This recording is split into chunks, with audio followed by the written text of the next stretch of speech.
So Tree House Brewing used to be one of my favorite stops when my wife took me out to Yankee Candle Shop, which is just down the road. And I'll show you that a little bit too. But this is a stop I always took. They have great wood-fired pizza here and obviously great beer. And the combination of the two puts you way over the calories and high in the carbs. But I figured I'd show you the inside of this place while I was here. So yeah, the merch here is in a really cool facility. I mean, they've done this obviously on the inside of an old factory, but you get some really nice merch like most breweries have, and they've gotten into some other things, some whiskeys and some bourbons and some gins, things of that nature. So there's some more stuff here that they've diversified to. At most markets, the craft beer business at one point was just starting to phase out. Not horribly, but enough where they needed to diversify. And unfortunately, they got this Red Sox looking t-shirt here instead of a Yankees. So that's pretty unfortunate that they went that direction, but that should be a Yankee shirt. As you know, Tree House Brewing is mostly about beer, but they've also gotten into the coffee business. I know a couple people that are interested in coffee.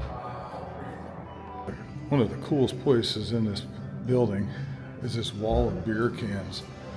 And some of those beers that are represented there, Julius and Green, and, well, you can name them. They're just awesome brews. Haze is that purple can. Treehouse, and I won't be getting any beer here or the pizza today. Obviously, I'm on a journey that doesn't make that a smart decision, not even remotely. And really the reason for this trip is to show you the place.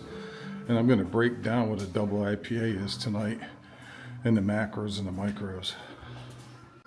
And apparently from this advertisement, they've broken into the cold brews. That might be something I dive into today. We'll see.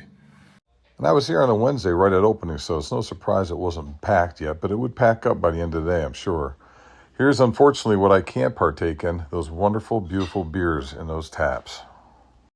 Now it's time to consume some wood-fired pizza. And when you're drinking, you know you're going 3 slices. You're going to get 1,000 calories, 2,500 milligrams of sodium, 90 to 105 carbs, 36 to 40 grams of protein. Thank God for the cheese and thank God for the pepperoni. The fat's not great either. Now we've got to wash down that pizza, and we got to wash that down with some alcohol. We're here for it, so let's get into it. We're going to have 385 calories per beer. 28 grams of carbohydrates to add to the pizza carbohydrates, 32 grams of alcohol, which shuts your liver down on the fat-burning mission it's designed to do. So you're not burning fat, you're burning alcohol. And then you're also going to add a little bit of protein and some trace amounts of micronutrients. So this is not a great thing. Thank God we're walking on this path because we got to burn this off. And you need to walk at least 90 minutes. So that's a wrap on Tree House Brewing. Great beer, great pizza, and I'll be back after the wedding. I'll have a cheat day here on occasion. But now I'm going to get off to Yankee Candle, walk through there real fast. When I say fast, I sped up the video. And I'll break down a little more of how the beer and pizza affects you. Now you may be wondering how I get my wife to go to Tree House Brewing, which is just to my left.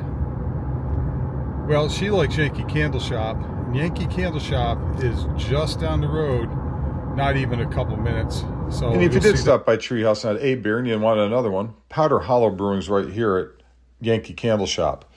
Listen, there's a lot of negative things that you could talk about when it comes to drinking beer. Obviously, the impacts on the liver and the fact that you're burning off all that alcohol. Okay, you do obviously have some water retention and insulin spike because you got all the carbohydrates from the pizza and the alcohol.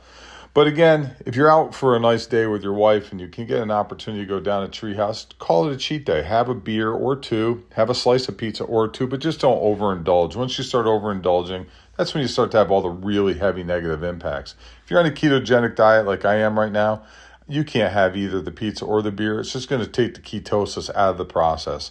So I've avoided it, and I'm going to avoid it until my daughter's wedding. However, at my daughter's wedding, Treehouse Beer will be there, and I will be partaking in that beer. I hope you enjoyed this. When I tell you that this place is huge and you need a day to spend here to get through it all, I'm not lying to you. So that's a wrap on the Yankee Candle Company. Again, gentlemen, if you're in the Northeast and your wife wants to do something for the day and you like double IPAs, Treehouse half mile down the road, convince her to come to Yankee Candle Shop and just happen to end up at Treehouse. That's how I pulled it off. Is that the right thing to do? Nah, maybe not, but it worked out well for me, and that's what counts the most. As usual, do good things, get out and move, Like and subscribe if you wish. Thank you.